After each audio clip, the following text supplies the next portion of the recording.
Hola hermanos y hermanas, bienvenidos, bienvenidas. Una vez más estamos por aquí con ustedes. Gracias por su compañía, gracias por la prioridad que le dan a estos estudios en el momento en que nos escuchen y pues siempre gracias por confiar en lo que el Señor nos hace llegar a través de su palabra. Estamos estudiando Segunda de Pedro y estamos en el capítulo 3. Recordemos que en la semana anterior estuvimos pues continuando eh, con el tema que Pedro desarrolla sobre los falsos maestros y en especial una de sus pues principales estrategias que también tiene que ver con nuestro Señor Jesús, con menoscabar la credibilidad que nosotros tengamos en Él. Y es pues justamente la, la supuesta tardanza, el retraso de nuestro Señor Jesús y su regreso. Que vamos a continuar por aquí.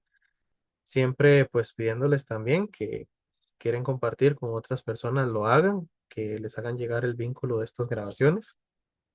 Y de paso, pues recuerden que ahí en el canal tenemos toda la serie de estudios que venimos realizando desde hace ya bastante tiempo. Es un estudio secuencial, entonces pues ustedes van a encontrar todas las grabaciones de todos estos estudios ahí pues uno tras otro. Así que pueden darse la, la vuelta ahí por el canal y pueden también darle me gusta el canal, seguir y así también tener a mano cuando compartamos estos y otros estudios también que les hagamos llegar. Muy bien, entonces vamos a retomar de el texto de Segunda de Pedro y pues recordemos, ¿verdad? Estábamos hablando de que estas personas, los que Pedro hace ver que son gente blasfema, cuyo principal interés son sus propios malos deseos, y dirán qué pasó con la promesa de su venida. Desde el día en que nuestros padres murieron, todas las cosas siguen tal y como eran desde el principio de la creación. Aquí, en este versículo 4, bueno, lo primero que notamos es que evidentemente es una frase burlona, por eso es que Pedro los trata como blasfemos. Aquí en la Reina Valera contemporánea, más bien la del 60, habla de burladores. Veamos también en otras versiones.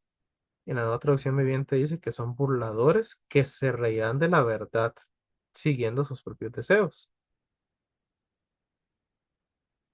Y bueno, de hecho, veámoslo como lo pone esta frase, el versículo 4. Dirán, ¿qué pasó con la promesa de que Jesús iba a volver? Desde tiempos antes de nuestros antepasados, el mundo sigue igual que al principio de la creación. Entonces, es una frase de burla con la intención de menoscabar la importancia de la santidad, la importancia de la búsqueda de nuestro Señor Jesús, de dar por menos la necesidad de profundizar en nuestra relación con Él. Entonces, ellos dicen, ¿verdad?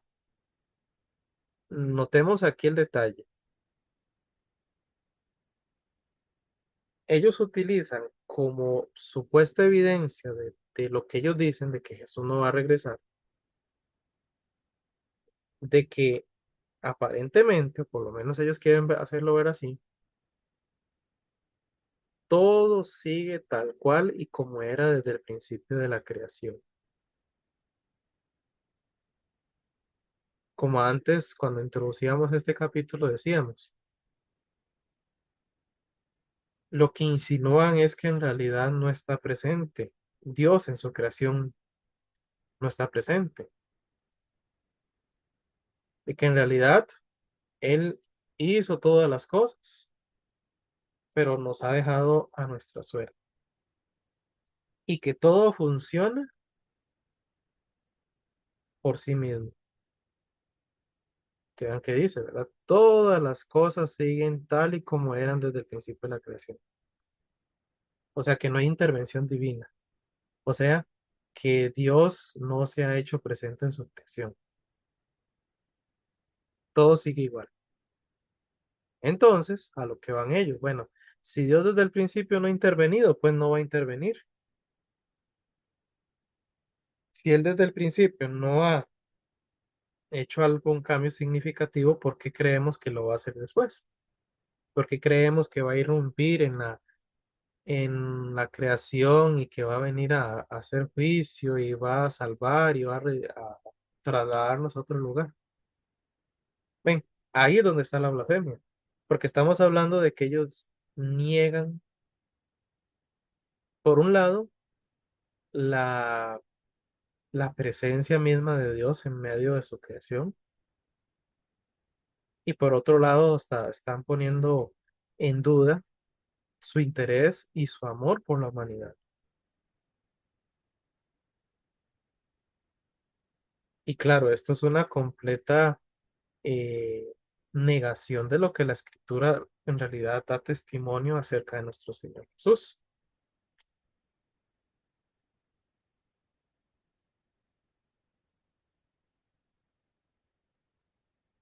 Vamos entonces a analizar algunos detalles de este versículo 4. En primer lugar, cuando habla desde el día que los padres durmieron, que es como el periodo de tiempo que hace referencia, ¿verdad? ¿Desde cuándo hasta cuándo? A cuáles padres se referirá? Podría referirse, digamos, hay tres formas de verlo. Podría referirse a los padres literales, digamos, o sea, la generación anterior de ellos. Si estamos hablando en este caso de que sean creyentes de segunda generación, pues podrían referirse, bueno, vean, los que creyeron en Jesús, los primeros discípulos, pues ellos durmieron, o sea, sabemos el eufemismo aquí, ¿verdad? De que ellos están, en realidad, han fallecido. Ellos fallecieron y ha llegado este tiempo y todo sigue igual. Podría ser una opción.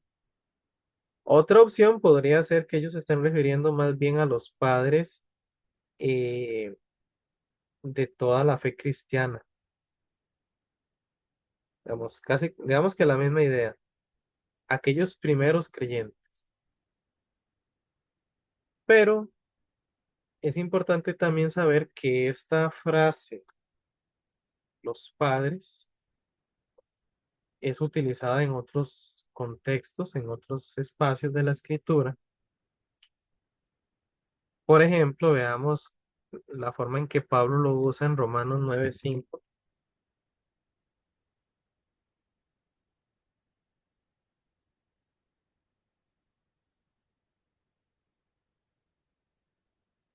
Aquí una frase similar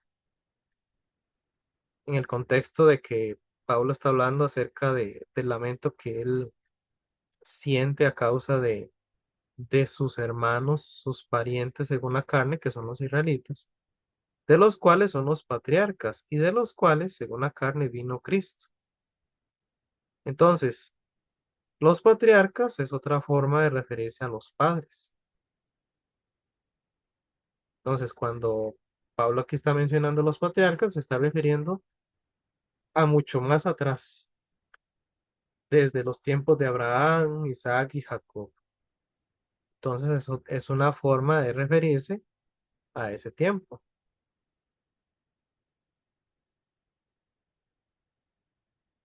También eh, veamos otro ejemplo de este uso para con los patriarcas, hablando de los padres como los patriarcas. Vamos a ver en este Génesis 49:33.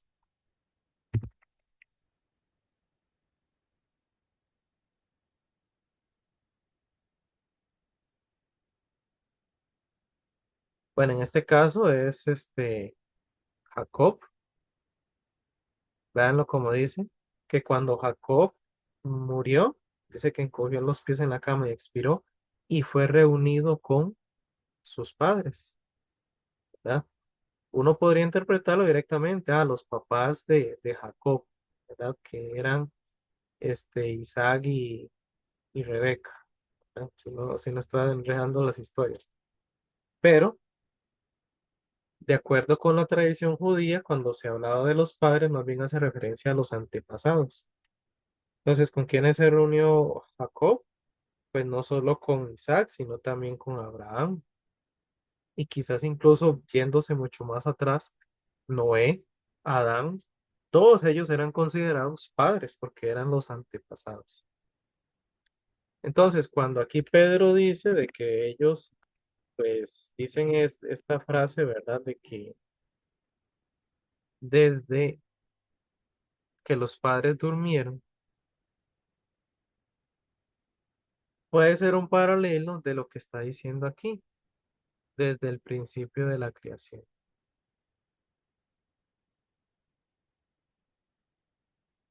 O sea que en realidad estos falsos maestros dicen, Dios nunca ha cambiado las cosas, porque desde los tiempos de nuestros antepasados, o sea, desde el origen de los tiempos, Dios no ha intervenido, Dios no ha actuado, Dios no ha hecho nada.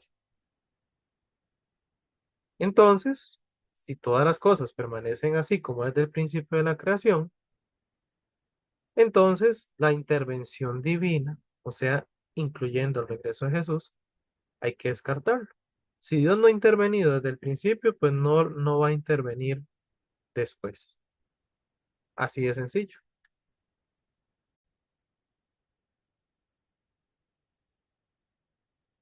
Ahora, bueno, aquí en el comentario de MacArthur inserta un término que, bueno, creo que es muy complicado para ponernos a hablarlo aquí. Él habla del uniformismo, que dice, de acuerdo aquí en la descripción, que afirma que los únicos procesos naturales que alguna vez han funcionado en el pasado son los mismos procedimientos que funcionan hoy en día. O sea que todo ha funcionado por su propia marcha. La tierra, los mares, los océanos, los planetas, todo funciona por sí mismo. No hay nada que esté de alguna manera haciendo que funcione. Y bueno, ahí habla un poco de ese detalle, de esa teoría, pero bueno, no vamos a agarrarlo como tema. Lo que quiero destacar es que de esa posición que estos falsos maestros mencionan, entonces, como decía antes, niega la esencia de quién es Dios, niega el hecho de que Él está presente, niega el cuidado providencial de Dios por su creación.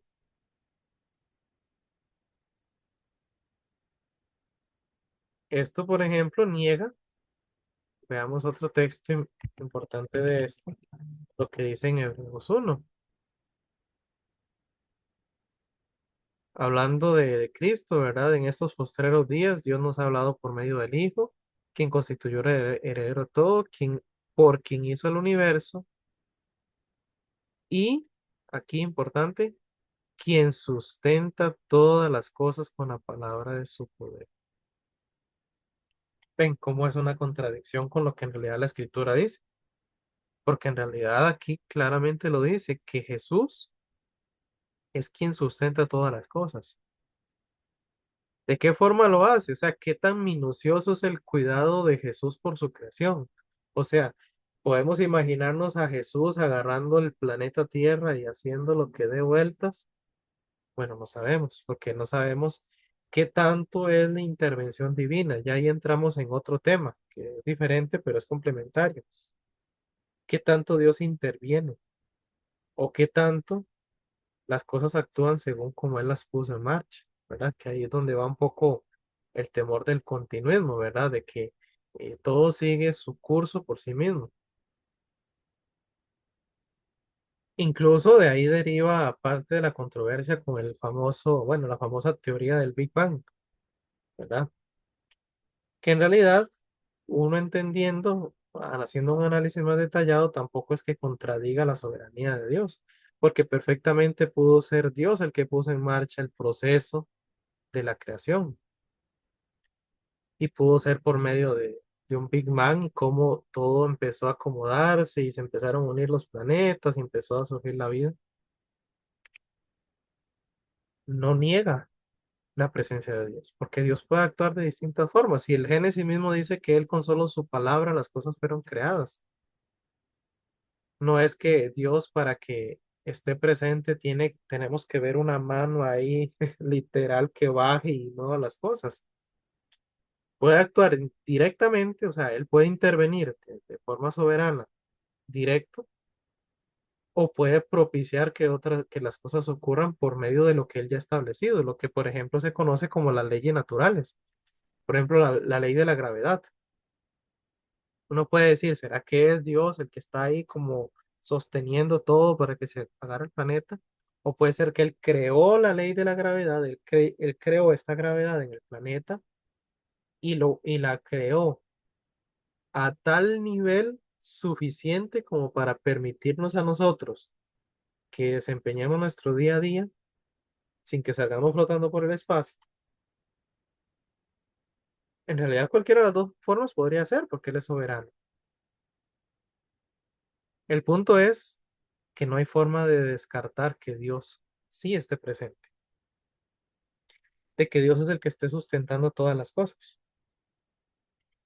Entonces ahí es donde abiertamente veamos que directamente no tiene sentido la enseñanza de estos falsos maestros.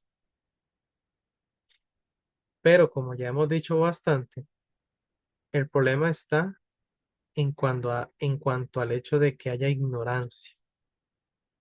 Porque si uno no conoce lo que la Biblia abierta y directamente habla acerca de, de lo que Dios es, de cómo Él actúa en su mundo, pues bueno, va a estar difícil que nosotros podamos, que más bien el que está en ignorancia pueda darse cuenta de que hay un error, darse cuenta que hay un fallo. Así que bueno, de hecho, y de paso, pues felicitarles a ustedes porque pues permiten que Dios les amplíe el conocimiento, les amplíe el estudio de la escritura por medio de estos espacios y posiblemente otros muchos espacios y recursos que ustedes también utilizan y que definitivamente todo esto glorifica a Dios porque lo que demuestra es que efectivamente lo que queremos es crecer en el conocimiento de nuestro Señor Jesús, queremos ampliar nuestro concepto de Dios, conocer la verdad que nos hace libres y así pues evitar caer en el engaño del maligno. Así que bueno, eh, esto es, que podríamos decir de este versículo 4. En el versículo 5 ahora Pedro pues va a empezar a presentar el argumento y decir, bueno, ellos dicen esto, pero es mentira. Y él utiliza su argumento.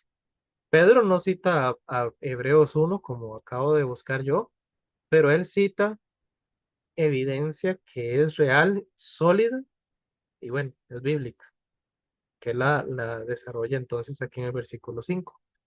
Pero vamos a dejarlo por aquí para no dejar esta idea en el aire. Entonces, el día de mañana vamos a continuar con este versículo 5 para no dejar la idea cortada. Oremos.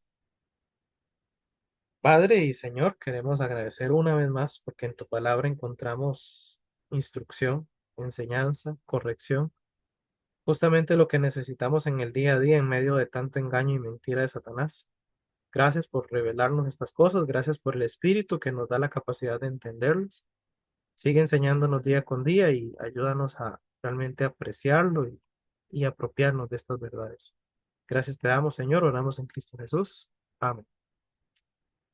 Nos vemos entonces, Dios mediante el día de mañana. Muchas bendiciones. Dios les guarde.